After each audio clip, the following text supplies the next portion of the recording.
Do I know where my food comes from? Yeah, the grocery store. My food comes from supermarkets. Well, I buy it at the grocery store, but obviously, like, it's made somewhere. I think my food comes from like the factories that makes the processed food. I know that my parents, they go to the grocery store. Yeah, my family goes shopping at the grocery stores. It's a lot of times for fruits and stuff, we go to Whole Foods. My food normally comes from Price Chopper because I live right by it. A lot of the other stuff, it's Price Chopper And grocery stores. It's kind of just what we need, we buy at the grocery store. Well, I usually just get my food from the grocery store, but I understand that it comes from farms. I really would like to go to the conference because I've been teaching about food, but sometimes I have a hard time getting my students to understand how important the issue is. They really take for granted that food is in the grocery store. According to NOAA, August 2016 was the hottest August in 137 years. In North America, the drought conditions continued along the West Coast, New England, and the Great Lakes. Reduced crop production was reported. In Europe, the drought continued. It was reported that the corn crop in France was down 13%. The drought continued in Oceania.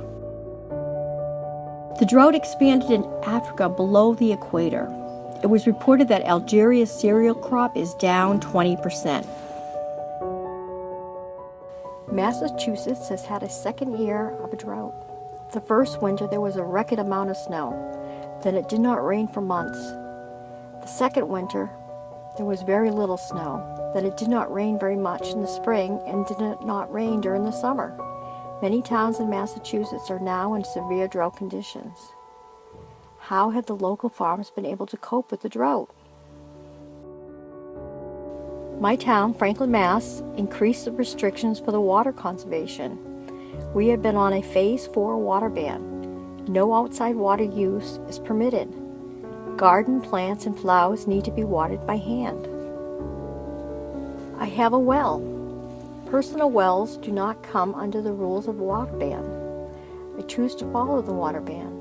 I use my watering cans. I did not want to have any problems with my well going dry. Each year, I have a small garden. There have been a few problems over the years. Cutworms destroyed my pumpkin plants. A fungus destroyed my squash. Rabbits ate my marigolds. The woodchuck ate all of my beans when they first sprouted. The last 2 years, I noticed that it has been very hot and did not rain during the summer. Every day, I watered my plants in the garden. I watered them in the morning and in the early evening.